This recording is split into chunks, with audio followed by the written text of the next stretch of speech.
Good morning, everybody. Glad you're with me this morning. It's always good on Sunday morning to have a time when we can come together and deep dive some of the things that God's revealing today. And we're going to do that this morning. Some of you may be upset with me after I'm done this morning. Some of you may never come back to the digital cathedral, but I'm asking you this morning to have an open mind, open heart. We're going to talk about some things and go some places that I think is fair to say probably no man has really gone in the depth that we're going to go this morning. So I'm sure this is going to be a teaching that you may want to listen to a couple times. This is probably not one you want to share with your friends that are just coming out of religion into the message of grace and inclusion. But I think for those of you at the Digital Cathedral, you're on the first wave, you're on the cutting edge. I think I've got something I want to share this morning that is going to broaden our vision and see maybe in a way that we've never seen before. So I'd like to start over in Ephesians chapter 4. All I ask is you stick with me all the way to the end. And if you have to leave, then come back and watch the rest of it, because I just feel this is a very timely message. I feel like this is a message whose time has come, and that we're prepared and in a place when we can receive it. So let's start Ephesians chapter 4, verse 11. And he gave some to be apostles, and some prophets, and some evangelists, and some pastors and teachers, for the equipping of the saints, that the saints might do the work of the ministry, right? For the edifying of the body of Christ, until we all come to the unity of the faith. And that's where I'm going to set on that real strong this morning, till we come to the unity of the faith and of the knowledge of the Son of God, to a perfect man, to the measure of the stature of the fullness of Christ. Now, most of the elements in that 13th verse we've talked about: come to the measure, stature, fullness of Christ. We've talked about gaining a right knowledge of God and of Jesus. But we haven't talked a whole lot about the unity of the faith, and I think that's where the Spirit of truth is taking us on a very broad basis around the world. I think the Spirit of truth is bringing us into a place where we're going to have to begin to recognize what the unity of the faith actually looks like. So the first phrase in that verse 13 says, until we all come. There's that word all. That means all of us are going to come to a recognition and come to a place where there is a unity of the faith. Now, with 40,000 plus denominations, that would seem to be mission impossible. In fact, I used to go over that for years, and I could never even fathom how that could happen. Yet the guy who got the message directly from Jesus, who dispensed revelation that came, he said, from Jesus directly, said it would happen. Now let's begin to expand on this a little bit. I noticed that he did not say that we would come to a unity of doctrine. He didn't say we'd come to a unity of theology. Didn't say we'd come to a unity of church government. Didn't say we'd come to a unity of gifting. Those are all things that we've put into it. He said that we would come to a unity of the faith. I'm going to stretch you this morning. I'm going to rock your world. I'm going to tell you right up front.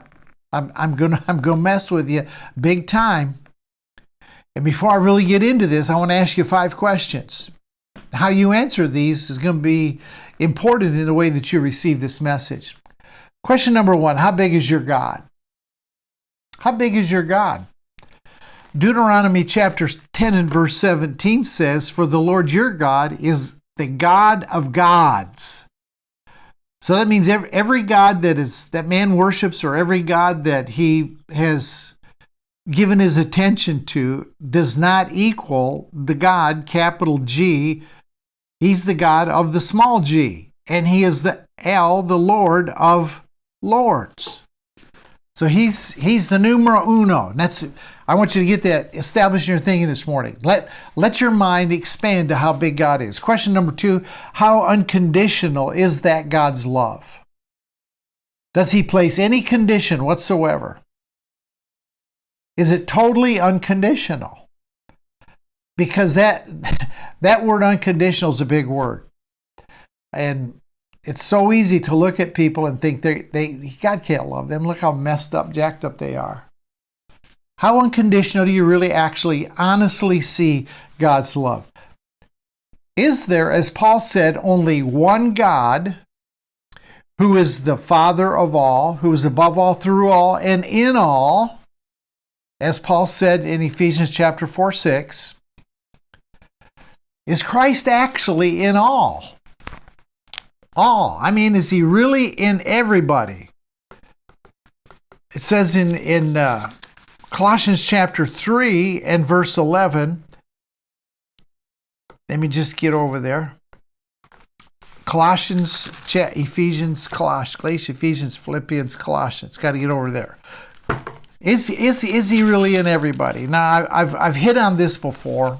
If you've been at the Digital Cathedral, you've heard me say this. But in him there is neither Greek nor Jew. There's neither circumcised or uncircumcised, barbarian, Scythian, slave or free. But Christ is all and in all. Now I'm going to ask you this morning to just get a visualization of the 8 billion people on the planet, or whatever the number is. I think that's pretty accurate. I want you to see Christ in every single person, regardless of what country they live in, regardless of what religion they're practicing. See, there's no exclusion there.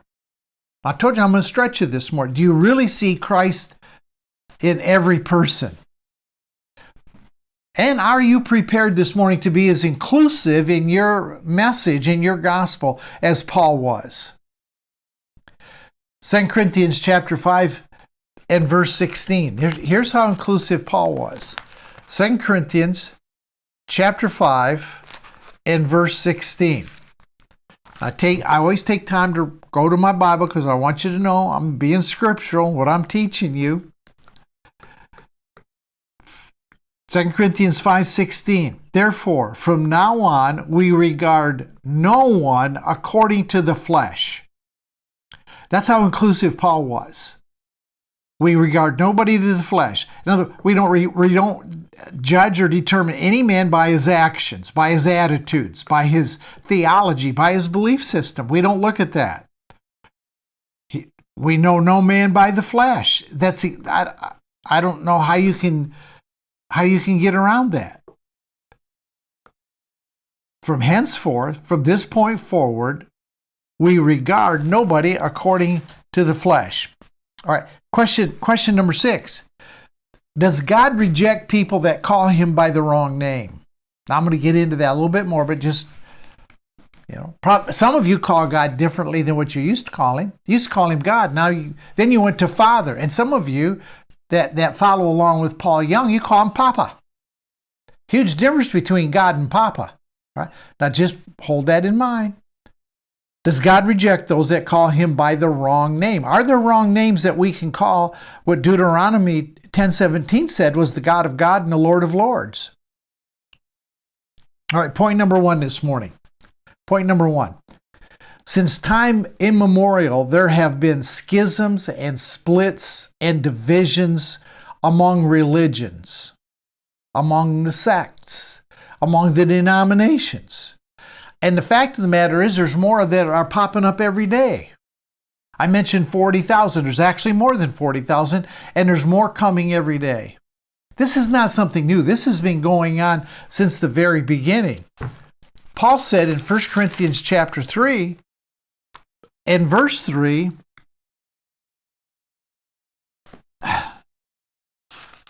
my mind is racing so fast this morning because there's so much I want to get out in this teaching. And I'm going to try to get it all done in one time. He said, you're carnal. You're full of envy and strife and divisions. So there were divisions even in Paul's time. He said, are you not yet carnal and behave like mere men? One says, I'm of Paul. Another says, I'm of Apollos. He said, that's a carnal position. That's a carnal way to look at it. So even then, they were splitting up and saying, I really like the way Paul teaches. I like the way Apollo teaches. I like the fact that Paul stands for this. Apollo, he needs to come up to that level. Paul's got great insight there. I wish Paul would see it the way. Matter of fact, I'm going to have to dismiss Paul and follow Apollos. So there were divisions and splits, still are today. Tremendous divisions and splits, it would seem, in the natural. But remember, we're not going to see any man after the flesh. Maybe the Father has a different lens that he's looking through. One says, I'm a Baptist. One says, I'm a Presbyterian. Another one says, I'm a Lutheran. Another one says, well, I'm a Catholic. I'm done with all that. I'm non-denominational. Well, I've given up on all of them. That's what some would say. Maybe the Father is looking through a different lens. Maybe he's looking through the lens of John chapter 3, verse 16. For God so loved the world, the cosmos, the entirety of all of creation, that he gave his only begotten Son. And it says in verse 17, he did not come into the world to condemn the world, but so that the world through him might be saved. Do you see the Father has a worldview? He sees the entirety of the world. Where man has come and he has separated himself off into divisions and sects. The Father doesn't see separation. He doesn't see differences. He sees the entire cosmos as a whole. And he has one plan. Unity of the faith. He has one plan for the entire world. I mean, even with all the revelation we have today, with all the insight, the discovery, there's still huge differences. I mean, I would consider myself probably part of the grace camp. But even among grace people, now there's different streams and variations. Even with inclusion, there are, there's inclusionists, there's universalists, there's evangelical universalists.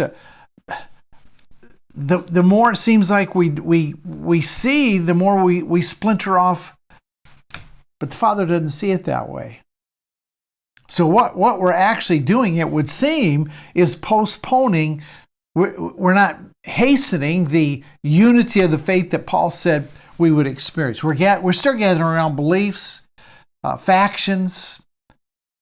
We become very sectarian. Even in the revelation that people have gotten today, they still compartmentalize themselves. Gathering around belief that separates people. There are people within the inclusion camp that will have absolutely nothing to do with other people because they see the whole thing a little different. The Father never chose people based on them being in perfect synchronization in their understanding and belief and insight and revelation about who he was.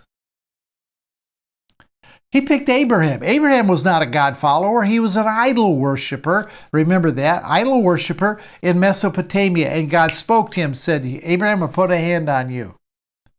His beliefs certainly didn't align with the Father, what we know about him. He picked Paul. Would you have picked Paul, the jihadist in the New Testament that was destroying and killing Christians, imprisoning them, wreaking havoc, destroying the church? That was his goal, is to totally destroy it. Would you have picked him to be the one that you say, I'm going to pour revelation to this guy. He's going to write 2/3 of the New Testament. I've got some things I want to say to humanity, and I'm picking Paul, the legalist, the murderer, the killer, the one that everybody fears the most. His understanding of God certainly did not align with that of Jesus and what the Father had revealed through the Son. They were nothing like the God that we know. And we could go through example after example, but that didn't hold the Father, because the Father's seeing differently. All right? Every time you try and limit, listen to me, every time you try and limit how the Father manifests himself or who he's going to manifest through, who he chooses, what you're really revealing is your narrowness and the limitation that you have put on God. That's why I said, how big is your God, when we started this morning? Because when you see he's not going to use this people, this group, you're just limiting him and showing how narrow your view of him really is. Every separation on the planet today, every religious separation, spiritual separation was brought forward and exists because man created it. God did not create any separation. Father doesn't see such separation. Father doesn't see separation based on theology. He doesn't see separation based on doctrines. 2 Corinthians chapter 5 and verse 14 says, I'll just quote it for you. It says that if one died for all, then all died. Where's the separation in that? Where's the exclusion in that? If one died for all, then all died. That's everybody in the cosmos died with Christ. Yet we've all got little different ways that we view it and handle it. Our methodologies are the same. For example, the charismatic, when he looks at healing, he believes in the laying on of hands. He believes in divine healing as if there's any other kind, but he'll talk to you about divine healing, laying on of hands. The Baptists would say God heals, but we ask, we seek, we knock, we plead our case to him, we ask him to heal us. And then you got the finished work guy that says, wait a minute, it was all finished, we're already healed. It's already a done deal. Now, is there really any difference in what the charismatic, the Baptist, and the finished work person is after? Is there really any difference? Only in methodology. The target, the goal is still the same. I'm trying to say this morning. The closer the spokes get to the hub of the wheel, the less separation there is.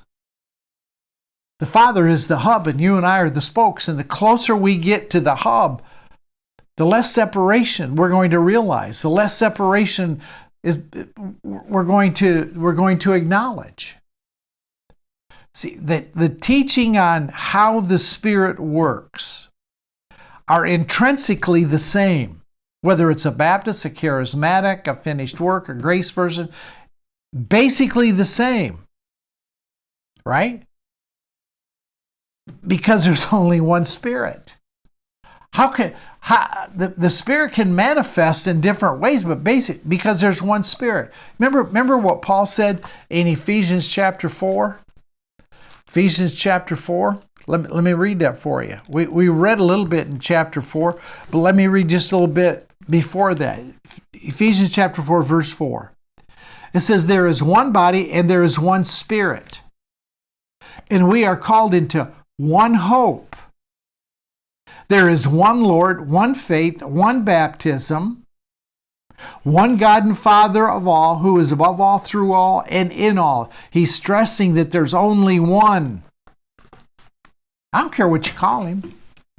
I don't care what your methodology is. So if there's only one, why are there 40,000? I'm going to tell you exactly why. Because we don't see Christ in every man.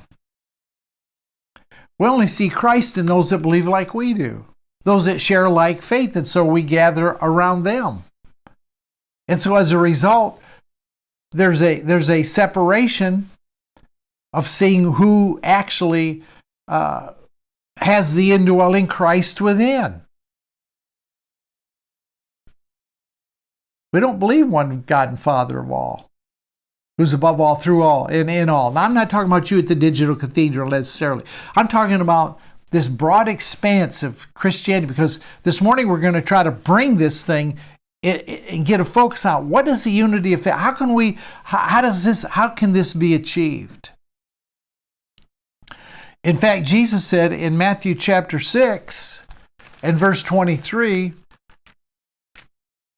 Matthew chapter 6 and verse 23, let me tell you something. Here's a key. Matthew chapter 6 and verse 23. But if your eye is bad, your whole body will be full of darkness. Or if your eye is not single. If you look at the King James, let me read this out of the King James. I think it explains just a little bit better what we're after this morning. Because, see, we're not seeing with a single eye. We're not seeing the one. We're seeing many. We're seeing, and that's where the division and that's where the separation is coming in. We're not seeing Christ in every man. He says, and let me read this out of the King James, because King James really nailed it down. For if your eye is evil, your whole body is full of darkness. If therefore the light that is in you be darkness, how shall there be darkness? Right? If your eye is single, then your body will be full of light. But if your eye is seeing double, then you're full of darkness. So what's going on here? If you're seeing like the Father sees only one. When you're seeing two, you're seeing double vision. And it stops the revelation. It stops the light. It's cut off. So here's what this is driving at. If we look with one eye at what we believe, and then with the other eye we're looking at the Baptist or the Charismatic or the Catholic, listen, or the Muslim or the Buddhist, with the other eye we see no revelation and there is no unity. The only way there can be unity is if we see with the single eye as the Father sees. Now this is going to mess you up. This is going to mess you up. Listen, I'm seeing right now, and what I'm understanding is that the Muslim, the Buddhist, the worshipers of the golden calf are worshiping their highest concept of God. It's all they know. That's why I asked you, how big is your God? They're worshiping, let me say it again. I'm seeing the Muslim, the Buddhist, the idol worshiper, worshiping the highest concept of God that they have. They have not yet been awakened. Their eyes are not open to perhaps what you see, right? But in their heart, they're seeking something higher. They're seeking something beyond their present level of consciousness and understanding. So with all the advanced revelation, with all the insight that we have today, we're basically doing the same thing. Now listen to me very, very, very, very carefully. We're still seeking a higher level of revelation, consciousness, and understanding than what we have presently. I mean, let's go back 5 years, 10 years ago. For most of you probably don't have to go back that far. Weren't you seeking? I certainly was. I was a good evangelical pastor, charismatic, word of faith, Holy Ghost filled. I was seeking something that was higher and beyond what I had at that present time. Is the God I serve today, is he the same God that I served 25 years ago? Absolutely. But my perception and my understanding of him is entirely different, right? I see him in an entirely different light than what I did 25 years ago. Let me be very radical. I'm an atheist to the God that I served for the first 50 years of my life. I see him so entirely different. Was I sincere? Was I honest? Was I looking for the most that I could get? Absolutely. But now where I sit and look back, am I any different than someone else that has a God that you and I, with present understanding, would say, that's not accurate, that's not right. Even the heathen that we read in Colossians 3:11, the Scythian, the most barbaric, unevangelized people on the planet, Paul said Christ is in them. And I told you that's the problem we have today, why we have so many divisions, so many, we've broken off into sectarian views, is because on a broad basis, I'm talking about the body of Christ at large, we don't see Christ in every man. We see Christ in those that believe as we believe. See, religion groomed us to see division, to see separation. And then we put a label on that separation. You know, people love to probably label you and have as a universalist. See, that's like the consummate religious put down. I don't consider myself a universal. I'm a guy who believes in inclusion. I believe in objective, subjective part of salvation. Objective, all done, but subjectively, when you receive, when you believe, then you walk into and you can experience it.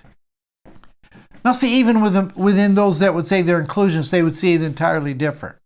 See, we were groomed to then put a label on somebody. Here's what I learned about labels. The reason we label somebody, the reason we label a Catholic as worshiping idols. They pray to saints, and good evangelicals say that you're just you're practicing idolatry. You worship Mary, talk to Mary. See, what we want to do is label them so that we can dismiss them. We don't have to listen to them. We automatically dismiss them. Have you noticed when you make a Facebook post, people will label you, and the reason they label you is so they can disregard anything that you say.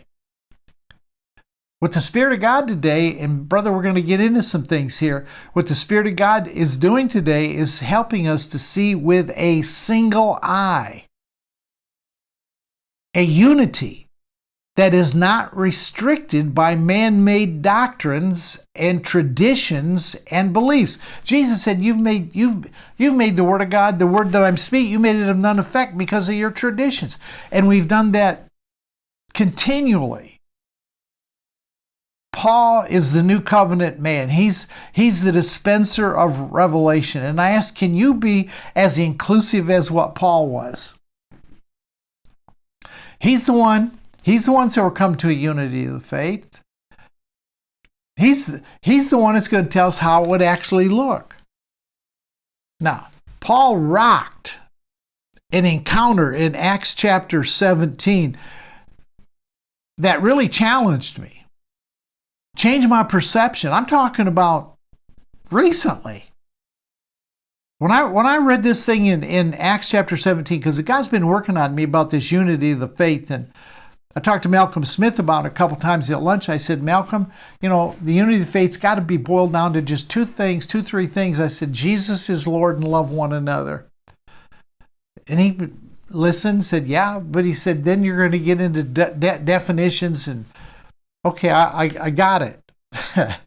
So the unity of the faith, that might encompass some of those things, might be some fruits of it, but that's not what the Father's getting at when he talks about unity of the faith. And I like what Paul said in Acts chapter 17. I never in all my life have heard a teaching, seen a teaching on the way I'm going to lay it out for you in Acts chapter 17, but I think there's a key that you on the cutting edge need to begin to say, okay, look, let me think about this. Let me begin to think about embracing this. Right? Acts chapter 17 is not a parable. It's not a dream. What took place in Acts chapter 17 was an actual happening. And I think it's a passage that gave great revelation from the Father's single-eyed view of what achieving of the unity of faith looks like. The word faith is the Greek word pistis, P-I-S-T-I-S. It means divine persuasion. And that's always a gift. It has to be imputed and imparted by the Father. You don't have any faith of your own. To each man has been given a measure of faith, and it's been given to you. Do you understand that? You didn't sprout it up yourself. So it's a divine persuasion that has come as a gift, and the word unity means simply a oneness, a harmony, or a consensus. So what Paul is going to do in Acts chapter 17, he's going to reach out and he's going to embrace a group of people that most of us today would say, I don't know if Christ is in them. I mean, they're really doing some crazy stuff. Paul's going to talk about bringing a harmony of divine persuasion. A divine persuasion from the Father's point of view, right? That's what Paul's after in Acts chapter 17. Now, the people that Paul is speaking to in Acts chapter 17 were not an offshoot of Christianity. They were not like the Judaizers that said, okay, we believe in Jesus, but you have to be circumcised. So it was Jesus plus something. It's like many of us say, okay, accept Jesus, but you got to be water baptized. You accepted Jesus, that's good, but you got to speak in tongues. All right, so it's always an add-on to the gospel. That's what the Judaizers were. They were offshoot of Christianity. Paul was not talking to anybody that had any idea of what he was talking about. They were hardcore, listen to me, they were hardcore idol worshipers. They didn't know anything about Jesus. They knew nothing about the gospel. They were like the Scythians back in Colossians 3. So in about 15 verses, there are 6 things that I want you to see that Paul began to introduce into the life of these idol worshipers. This is. I hope I'm able to communicate this to you to the level that I'm seeing it. All right. So let's come over to Acts chapter 17, and I want to pick it up with verse 16. Acts chapter 17 and verse 16. Now, if I'm a little shorter in time today, it's because I'm dropping a bunch here that I want you to be awakened to. So I don't want to lay too much on you at one time. Acts chapter 17, verse 16. Again, this is not a parable. This is not a dream. This is an actual happening in the life of Paul. Verse 16 says, now while Paul waited for them at Athens. Now Paul was waiting on Timothy and Silas to come down from Berea. Now what happened in Berea, just to give you a little background, in Berea, Paul stirred up people with his preaching, and they actually, a group of men and people from Thessalonica, which Paul was at prior to Berea, and they ran him out of Thessalonica. He goes down to Berea and preaches the gospel. These people that are all upset in Thessalonica come down to Berea, stir everybody up. They run Paul out of town. So Paul heads down to Athens, and he's waiting for Silas and Timothy to come and join him. They sent Paul ahead, said, we got to get you out of town. This is dangerous. This is not good. You need to leave. So he went out ahead. I mean, just been run out of 2 towns. You don't think Paul was radical? So he's down there in Athens. Now let me read verses 16, 17, and 18. While Paul waited for them at Athens, his spirit was provoked within him when he saw that the city was given over to idols. I mean, these people were hip deep in idols, idol worshiping. Therefore, he reasoned in the synagogue with the Jews and with the Gentile worshippers, and in the marketplace daily for those that happened to be there. Then certain Epicureans and Stoic philosophers encountered him and said, what is this babbler saying? Others said, he sounds like he's a proclaimer of a foreign god, because Paul preached to them Jesus and the resurrection. Now, he got down in the marketplace. He went to church, said, okay, I'm in town, here's what I'm doing. Then he went down in the marketplace and he began to talk about Jesus and the resurrection. That's all he presented. He didn't get theological fine points about how to be right mode of water baptism or the rapture or second. He didn't get into eschatology. He just preached Jesus and the resurrection. Okay, I want to step aside. In other words, Paul came right out front and said, this is who I am. This is where I'm coming from. But these people had no idea. They were idol worshipers. They didn't know what Paul was talking about. So let me pick it up from verses 19 to 23. Now, this is where it starts to get interesting. In verse 19. And they took him and brought him to the Areopagus. That was just an open air place where people could speak. Other people would be seated all around and listen to what the person had to say. This was their habit because they liked to hear new things, and Paul points that out. They brought him to the Areopagus and said, may we know what this new doctrine is of which you speak. For you're bringing some strange things to our ears. Therefore, we want to know what these things mean. For all the Athenians and the foreigners who were there spent their time in nothing but either to tell or to hear some new thing. All right, let me read verse 20. Keep reading down through verse 23. Verse 22. Then Paul stood in the midst of the Areopagus and said, now watch, this is really good. He said, men of Athens, I perceive in all things that you are very religious. The word religious there means you have a respect of the divine. You have a respect of I perceive that you have a respect of things that are holy and a respect for God. For as I was passing through considering the objects of your worship, I even found an altar with the inscription to the unknown God. Now that's a big key. Therefore, the one you worship without knowing, I proclaim to you. So Paul's saying, you've been reaching, you've been looking.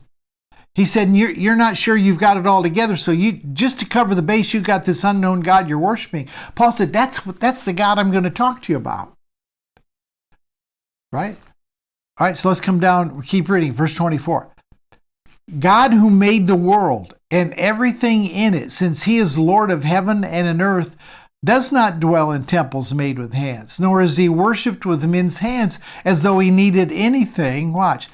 Since he gives to all life, breath, and all things, and he has made from one blood every nation of men to dwell on the face of the earth, and has determined their pre-appointed times, the boundaries of their dwellings. Verse 27, so that they should seek the Lord and hope that they may grope for him and find him, though he is not far from any of us. Now let me just back up here. There's something very important that Paul points out here in this verse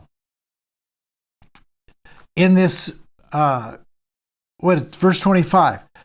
He says, nor is he worshipped with men's hands as though he needed anything, since he gives to all life. Now that word life there is the word Zoe. That is the God life. So what Paul is saying, now watch how he begins to bring them into this. I told you, are you willing to be as inclusive as Paul is? So Paul is reaching out to these idol worshipers, and he's saying, you have the Zoe, you have the God kind of life that is in you, and he has given you breath. He has sustained your life and has given to you all things. That's inclusive, man.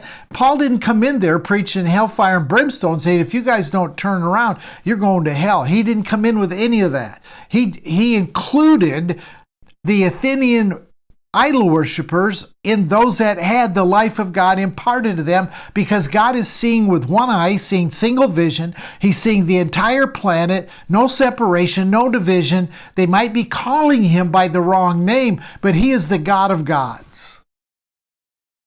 My goodness, this gets heavy. And he said he has made from one blood every nation of man. There's one God and Father of all, above all, through all, in all. They all came from the same God. And this God that you don't know about, the unknown God, that's the God we're talking about. In fact, you've been worshiping the right God, you just didn't know his name.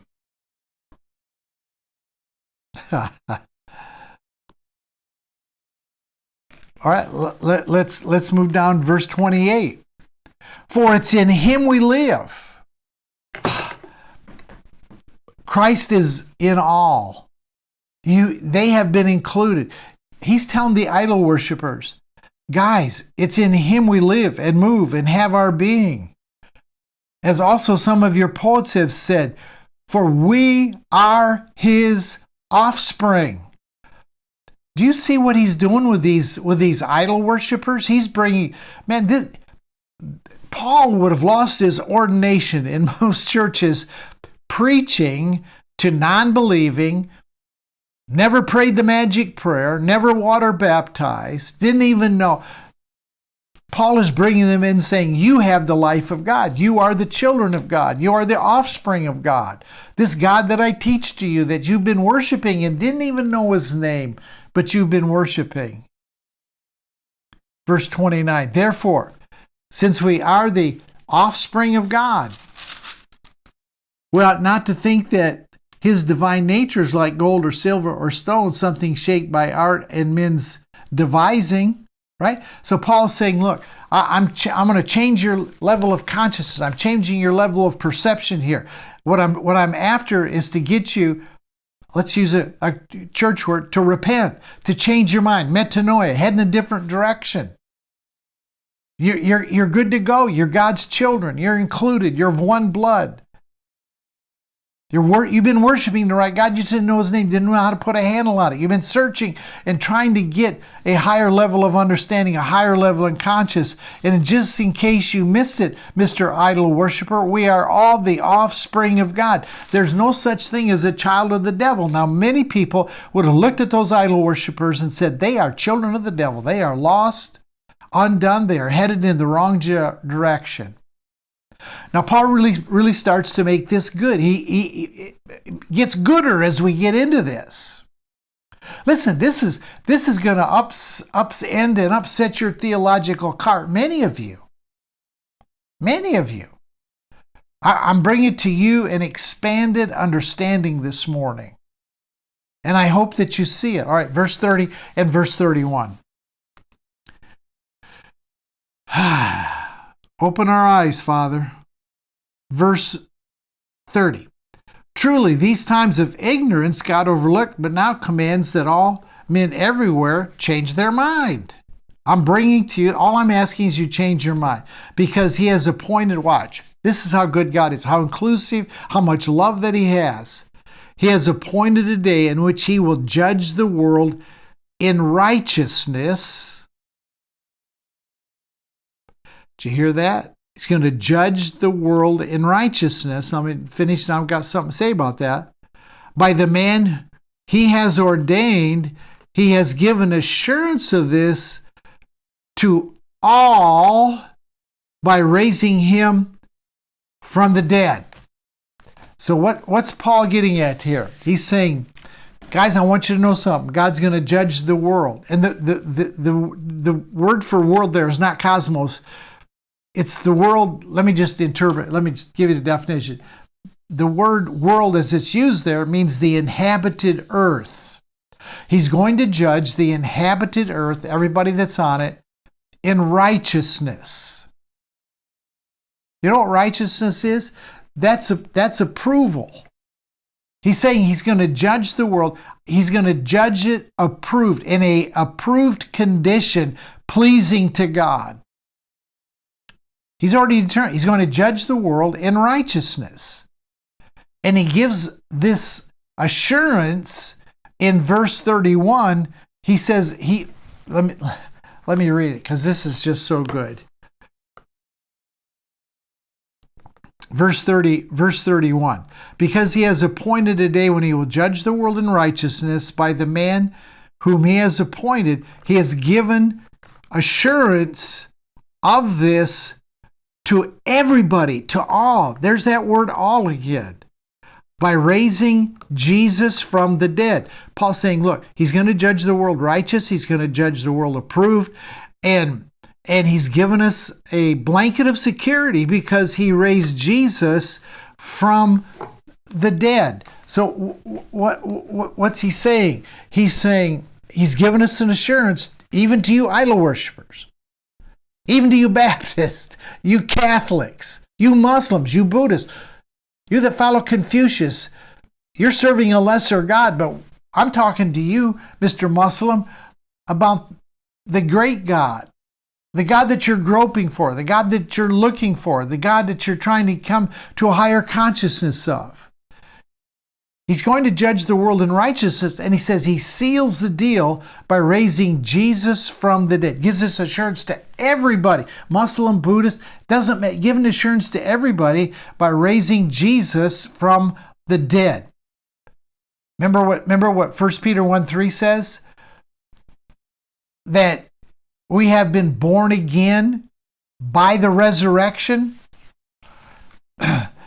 So he's bringing these idol worshipers into the resurrection.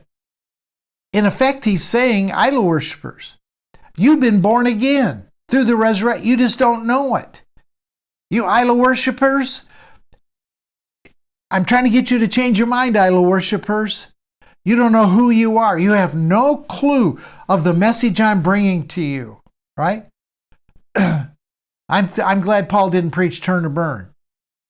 I'm glad Paul didn't try to bring a theology that they had to embrace. He's proclaiming all that was established as fact, as true, already settled. This is what has already been done, even for you idol worshipers. Every idol worshiper, in the sound of my voice, Paul is saying, I'm giving you the facts. This is what has been totally done. You just don't know it. Whole message Paul taught to them was gospel, was good news. He's just one time after another. And you can come back from verses 16 right down through verse 31. Paul didn't preach theory. He didn't preach hope of what might come. He just lays down fact after fact after fact after fact, and then he culminates it in the resurrection, which is the most inclusive act that has ever happened on the planet. Now here's what happened. Verse 32. And when they heard of the resurrection of the dead, some mocked him. Others said, we want to hear more. And others departed with Paul. Some believed. That's the same sort of things that happen today. See, but it doesn't affect the facts. It doesn't change the Father's view of them. Whether they mocked, they wanted to hear more, or they believed and left with Paul, doesn't matter. They were all in the Father's same category, and everything that Paul said about these idol worshipers was still true. It didn't change. See, they're all going to get it. Sooner or later, all are going to get it. Jesus said, or Paul said in 1 Corinthians chapter 15 and verse 22. Now we read verse 22, but we don't read verse 23 too much. And there's something in here I want you to see, because this gives you some understanding. They're all going to get, all these idol worshipers, the ones that mocked, they're going to see it. The ones that wanted to hear more, they're going to hear more, they're going to see it. Verse 22, for as in Adam all die, even so in Christ shall all be made alive. I've read that 100 times to you. Verse 23 says, but each man in his own order. Christ the first fruits, after those who are Christ's at his coming.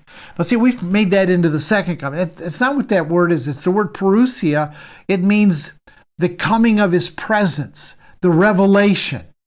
So each man's going to come as he receives revelation. Those that were mocking Paul, they didn't get the revelation yet. It wasn't their time. Each man in his order. See, the number of your order has probably come before the Muslim or the Buddhist that is serving the highest level of consciousness that he has of God, just like you did as an evangelical when you were worshiping a judgmental, judicial, punitive deity that would put you into the torture chamber at the snap of a finger if you sinned. See, that I don't really think you can think that's any more off base than what other religions are worshiping. You say, well, they're worshiping a false God. What kind of God do you think we were worshiping? We still don't have it all. We still aren't seeing everything. We're still doing what the idol worshipers did on a different level. We're still searching for a high level of consciousness. We still want clarity. We still believe there's more. I don't believe what I believed 5 years ago. There are things I've adjusted, things I've fine-tuned, and probably the exact same for you. So everybody's going to come in their own order. Christ the first fruits, and those as he is revealed. And let me just read on a little bit here. Then comes the end, when he delivers the kingdom of God to the Father, when he puts an end to all rule, all authority, and all power, for he must reign till he has made all enemies under his feet. The last enemy that shall be destroyed is death. For he has put under his feet, but when he says all things are put under him, it is evident that he who put all things under him is exempt. In other words, Jesus is exempt from this. Now here's what I want you to see. This is the absolute stamp that this will take place. Now, when all things are made subject to him, then the Son himself will also be subject to him who put all things under him. Watch. Listen. That God may be all in all. All right. The unity of the faith. All right. Now, I want you to listen to me for the next 3 minutes. The unity of the faith is not everybody having the same theology. Unity of the faith is not everybody having the same belief system. It's not a giving in of those who believe wrong to those that are convinced that they got it all right. That's not what unity of the faith is. The unity, the harmony, the consensus of faith, of that divine persuasion, that consists of divine persuasion, the unity of the faith is given. Listen. That unity of the faith is given by grace, as is everything. It's revealing all that the Father has imputed. It's an unveiling, it's a revelation of everything that the Father has already given to us, regardless of theology. The Father sees from the big picture. He has given to every man that ever existed everything. Some are awakened to it. Some are not awakened to it. Some see it. Some don't. Some see a section and not a section. Right? That's the unity all are going to come to. That is the gospel. The entirety of humanity will see what God has given. How unconditionally He's loved, how inclusive He is, how big He is. See, Paul revealed to the idol worshipers nothing we can boast about in this, you guys. I can't boast it. I got the right beliefs. I got it all right. Paul was not doing it. Paul was including them into everything that he had. He's revealing to us, as He revealed to the idol worshipers, that God was their Father, that He loved them unconditionally, that they were included in the family, that the Father would have mercy on everybody, and that He has called us all to continually change our mind, to repent. In fact, here's what God says. Here's what Daddy does. Romans chapter 11, verse 32. And I don't have time to get into all this. But Paul says this: God consigned everybody into disobedience. Don Keathley is in disobedience. I don't know where, but from his single point of view, I haven't hit it perfect. You haven't hit it perfect. So God looks at everybody, puts them all into disobedience. One giant bin, whether you're an idol worshiper, a Baptist, a charismatic. You know why? Romans 11:32 says He put everybody into disobedience so He can have mercy on all. So that He can have mercy on everybody. That's the good news. Now, some are catching it quicker than others, what He has effected for all. But even that, we're expanding in our understanding. Here's my message this morning. He that has grace ears to hear, let him hear. Our God is a good God, and nobody is excluded, even the idol worshipers. That's the gospel without the doctrines. God bless you. See you next Sunday morning. I think that's more than enough. Come back through this. Read Acts 17 for yourself. You can pull out all these things I did. And the Spirit of Truth, I didn't have time to just expand on. I could have taken a week on probably most every one of those passages. But I just wanted to hit you with a big picture of what the Father sees so that we can begin to see with a single eye. The single eye sees as He sees, which is no man after the flesh. God bless. See you Wednesday night, next Sunday morning back at the Digital Cathedral. Have a great week. Bye-bye.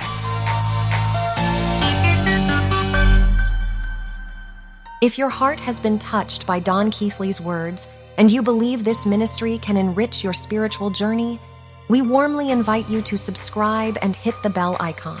By doing so, you'll stay up to date with all the new and inspiring content from the Digital Cathedral, ensuring you never miss out on the transformative power of God's love and grace.